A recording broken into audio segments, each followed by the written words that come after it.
The days following the lambing season were busy ones, for, as everyone knew, extra care taken then meant a fine flock later.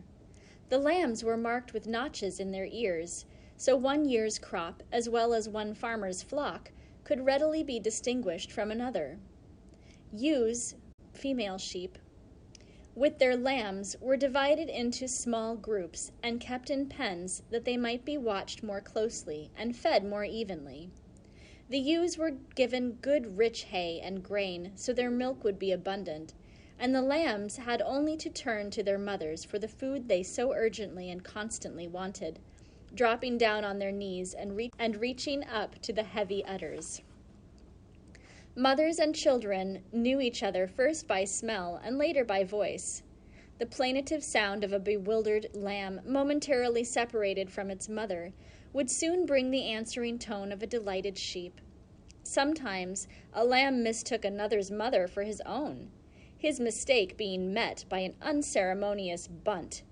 But once his nose and ears were bringing definite impressions to him, he knew one woolly mass as his alone. "You shall have to mother the cosset until it can eat hay and grain with the others," Martha said to Peter that first evening, as she fixed a nursing bottle for him and half filled it with warm cow's milk. "How will she know to come to me for what she needs?" "She'll know you by your voice," Andrew explained, showing Peter how he could teach the cosset to respond to a low whistle, which he would use in calling her. Peter imitated the whistle. "Like this?" he asked. "Yes," Andrew nodded. "Soon the cosset will know that sound is meant for her black ears alone, and no other ears will even hear it." Mother and Andrew watched the boy during that first week as he cared for the lamb with tenderness and the kind of skill that comes not from experience, but from something far deeper. It needed milk at frequent intervals, and Peter kept a bottle of milk near the stove, always ready to hold up to the eager lips. The lamb rapidly gained strength, and was soon able to be turned into one of the pens to romp and play with the other lambs. But whenever Peter appeared with his low whistling call, the cosset would leave its frolic and leap over to the boy, following him eagerly back to the house or about his round of duties. As the days passed, the cosset was allowed to mingle more and more with the flock, but it never tried to get a ewe to own it, although more than one eyed the dark creature favorably. When it was hungry, or when evening came, it would seek out Peter, first for food, then for those caresses and games which it relished, and then for the pen of freshly spread straw, which he kept in the shed for it. The lamb was the first thing Peter had ever had to care for, and its needs made him conscious of what he could do for it. The winds of March blew in the misty rains of April, and up and down the hillsides the grass was rustling with growth. But before the flock could be turned out to graze, the lambs' tails must be docked. At breakfast one morning, Andrew said he would need everyone's help out in the barnyard. Martha's face fell, for she knew what work was at hand. Up to now, when the lambs' tails had been cut, Peter had been sent down to the village on some errand or pretext. When he had returned in the evening, she had made light of the whole procedure, turning it into a story for him. She looked hard at her husband. Could he mean now that the boy was to help with this task? Peter looked at his father. "What work is there to do today?" "Today, the lambs are just 2 weeks old, and we must dock their tails." At the questioning look in his son's face, Andrew went on. "Lambs are born with long tails, Peter, but you must have known that something happens to them before they are many weeks old." The boy nodded. "Yes," he said, "but I thought—" "What did you think?" The man's tone was firm but kindly. I thought they fell off, or the wind took them. I didn't know you cut them." The man rose from the table. "Benj and I shall be ready in half an hour. Finish your porridge, Peter." "Does it hurt them, Father?" the boy asked. "Yes, it does, but only for a moment, and it is for their good. A A tail is a useless thing. Without it, a lamb grows to be a better sheep, cleaner, stronger, worth more in the market. Peter turned to his mother when the door shut behind his father. Must the Cosset, too, lose her little black tail? Yes, Peter, they all must go.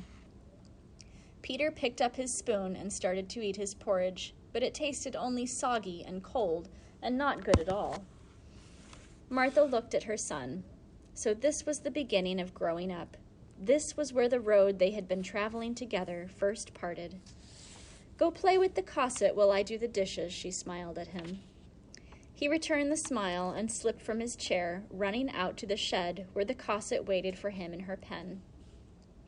Martha did her work in silence. She heated the kettle of pine tar on the stove, then went out to the shed for the docking iron that always made a shudder run through her when she took it up.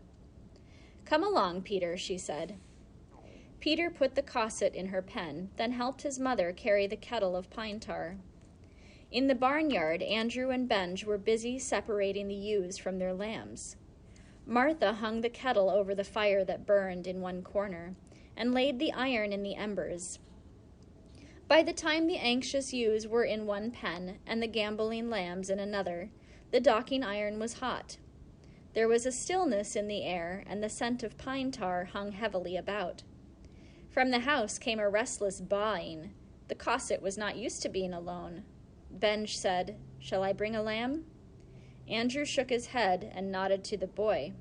"Fetch the Cosset from the house." Peter turned and ran back to the house, wondering what his father wanted the Cosset to do. Martha looked at her husband. "Surely you won't do the Cosset first. It will grieve the boy so." Andrew nodded. "If the Cosset is first, the other lambs will follow well," he said. "Does it seem a hard way?" "Wait and see. It will be the easier way for all." "But the boy," she began. "The boy will be a man one day. Is it too early for him to begin to think as a man?" Peter stood before his father, one arm around the Cosset's neck. The lamb stood meekly, safe and happy because it was with Peter whom it loved. It pawed the ground with a tiny hoof, for a game would have been its joy, but because Peter remained still, it, too, was willing to be quiet. "Peter," Andrew said gently, "the Cosset's tail must come off first. If she behaves well, the others will too. Stand still and hold her very firmly." "Is it going to hurt her?"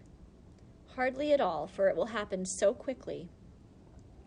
The boy's lips parted in another question. Then he closed them and dropped on his knees beside the lamb, holding its head and shoulders between his arms. Martha dipped the wooden paddle into the tar. Benj drew the docking iron from the embers and handed it to Andrew. There was the acrid smell of burning wool and seared flesh, sudden and momentary, then the heavy smell of the tar as the bleeding stub was swabbed with it. The Cosset gave a convulsive shudder and bent its body to leap, but the boy's arms were strong and held her. "Now let her go," Andrew said as he tossed into a box the limp, flat tail that once had signified so many moods.